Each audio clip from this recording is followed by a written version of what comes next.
had about enough of her sickness and her relationship with her daughter was strained. However, she eventually accepted her fate. Kathy pulled herself straight up and coughed heavily when she heard the doorbell ring, reaching for her walking stick, and her cane scraped against the wooden floor as she shuffled to the door. The builders had arrived and went upstairs to finish the job. She went back to her usual spot on the couch. She hoped that a nap would help her aches and pains. She then heard them yell her name. We'll find out her entire story at the end of the video, but first, like and share it with others. And make sure you're subscribed and have the notifications bell turned on. Kathy Wilson was a normal 41-year-old woman from Shelbyville, Indiana who worked hard to provide for her family. She became very sick suddenly 10 years ago and convinced herself that it was due to stress and work.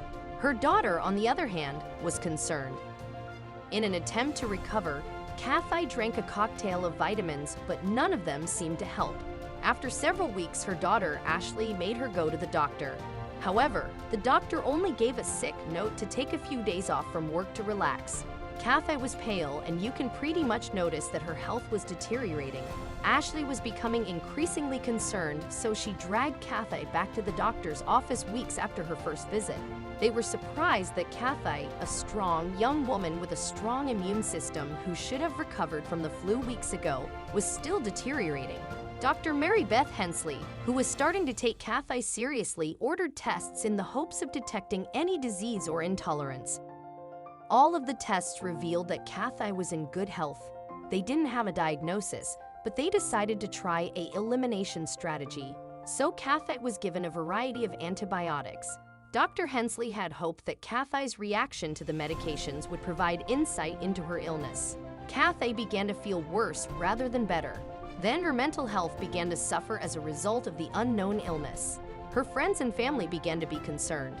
And even though Kathy knew her body, something wasn't right. Kathy, determined to find out what was wrong with her, looked up her symptoms online, and she even tried herbal treatments and natural remedies, but nothing worked. As time passed, no one was able to provide her with explanations. Kathy saw her doctor on a constant schedule for the next 10 years. Dr. Hensley gave Kathy the best care possible and tested her for everything she could. She insisted on cardiac testing, chest x-rays, MRIs of the brain and spine to see if there was anything related, and nothing appeared to be out of the ordinary. Years of the mysterious illness had an impact on her relationships, her work, and most importantly, her overall quality of life. As a result, she decided to transform the entire bathroom into a sanctuary. She hired contractors to complete the work. However, they soon made a startling discovery.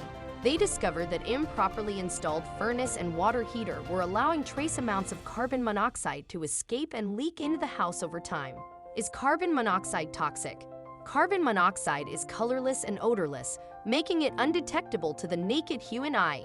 As a result, the gas is a silent killer. When exposed to it, the gas displaces oxygen in the blood, causing severe damage to the heart, brain, and vital organs.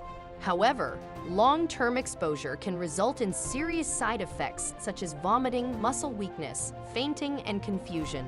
CO poisoning can be fatal in some cases. Kathy had given up hope after years of seeking answers from specialists and healthcare professionals.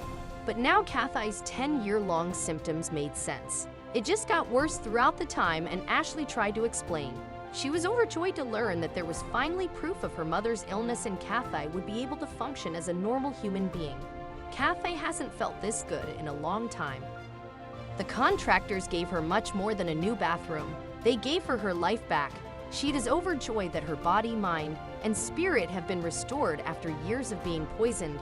Kathy is on her way to recovery, but there is still cause for concern in this story. Kathy wishes she had pushed for a diagnosis sooner.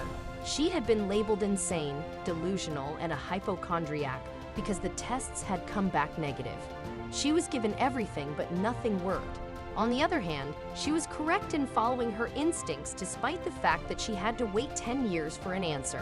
Kathy is excited about her newfound energy and life, and she hopes that her story will raise awareness about the dangers of carbon monoxide.